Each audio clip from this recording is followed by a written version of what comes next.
Let's talk a little bit about lead gen. A lot of businesses struggle because they can't find enough people to talk to. And in my opinion, from what I've seen in the years of business that I've been in, the biggest challenge people have is not the lead gen, it's what happens after generating the lead.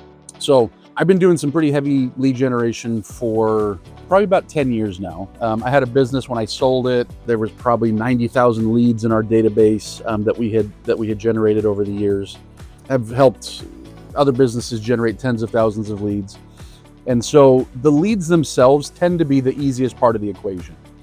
Nowadays, whether it's Meta or Google, getting on there and running the ad itself is one thing, but you can always find somebody to do that for you. You can go to ChatGPT now and figure out winning combos for what your copy should say on your ads or what your creative should look like on your ads. So getting the lead is no longer the biggest challenge.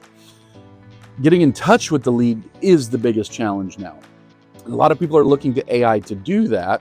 And we've got a lot of experience, in that field. And so kind of wanted to talk about the stats as we see them. So starting about 2018, we came across a software called Go High Level. Nowadays, a lot of folks are pretty familiar with Go High Level. I think we were one of the first folks on it and had a great time with it. Now, and we still use it to this day, but what Go High Level allowed us to do at that time was something that wasn't very doable previous to that for us small businesses. We were using Ontraport previous to that, and Ontraport could do some of this stuff, but High Level allowed us to change a lot. And so one of the big things High Level allowed us to do was create automations. So what that means is a lead would come in, and then immediately they would get a text and an email, even like maybe a voicemail that asked them to do a thing. In our case, we were trying to get people to book appointments. And so, we would say, hey, thanks for showing interest. Go to this page and book a call. And if they didn't get any more messages other than to remind them of their call. And if they didn't, they would get reminded again, maybe the next day and the day after that.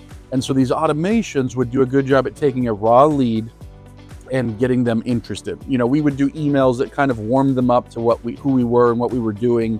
And we would do text messages that kept sending them back to that calendar page. And what we found was from about 2018 to 2020, our numbers were somewhere usually in the range of about 20 to 30% of people who would opt in and become a lead would book a call. Now, I've since worked on funnels that I've seen are very different. Sometimes those numbers can get much higher if you have an audience whose intent is much bigger than that. But for like a medium intent type thing of like, oh yeah, I kind of want that thing.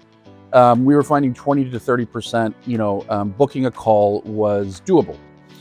Now, 2020 came around and we came across a new AI software. The software is very expensive. I think it cost us $20,000 to use it. And then it cost a bunch every time we used it. So every appointment that was booked, it cost us $30 or something like that. So it was very expensive. Now you can get that same type of stuff for pennies. But anyways, in 2020, it was pretty cutting edge. And so we started implementing it. And so the software would reach out and talk to them as if it was a person on text. And we started getting maybe about 40 to 50% of people booking calls. Now, again, these are just booking calls. Now, whether or not they show up to the call is a whole different story. But as far as like actually getting people in front of you, the automations were producing about 20, 25, 30%. And now like switching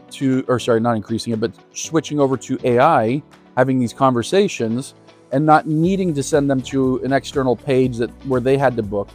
The AI could simply say, hey, we'd be happy to hop on a call with you tomorrow. Do you have 1 o'clock or 3 o'clock available? They'd be like 3 o'clock. Great, I've got you down. And then the AI would put it on our calendar and then, would send out reminders and stuff like that. So when we moved to that model, like I said, we started getting 40, 45, maybe sometimes even 50%.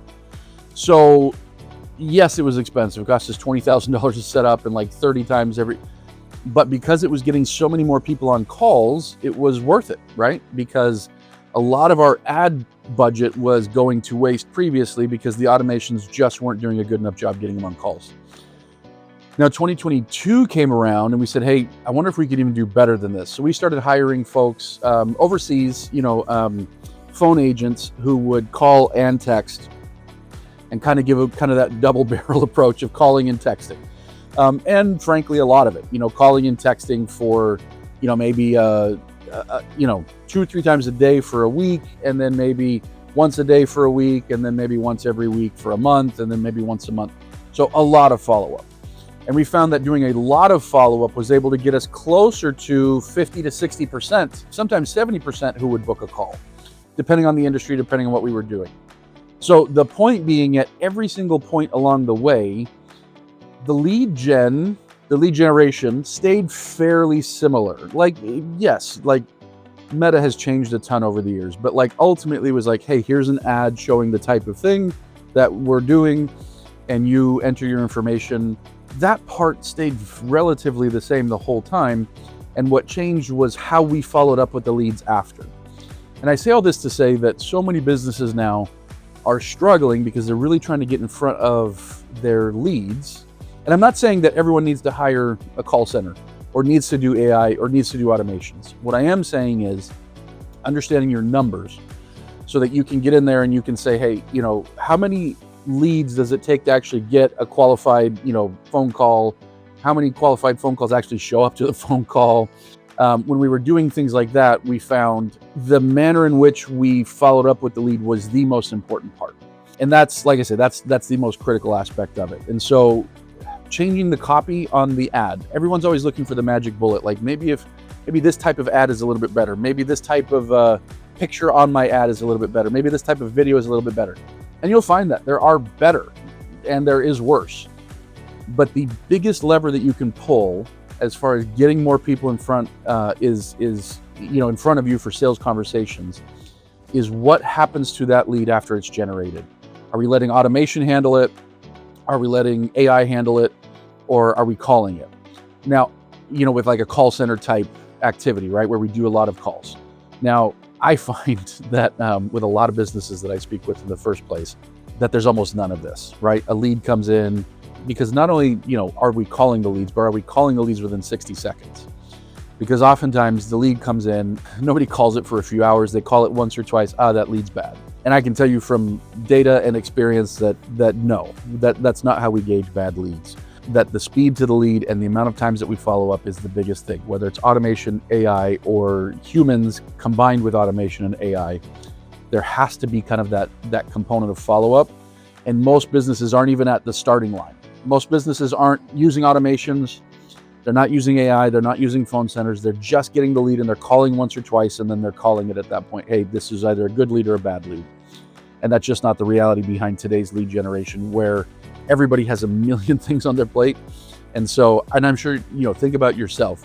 I'm sure you've sat down, entered your information on a page, and found like they're calling you back, and you're like, I don't have time for this right now. You're the one that entered your information, yet you're the one not picking up the phone when they call. That happens all the time. You've done it, and the people that fill out your forms are doing it to you as well. And so oftentimes the only way around it is just more volume of calling, more volume of texting, more volume of emailing, and that's what it takes. So if you're not getting in front of your prospects, that might be the reason why.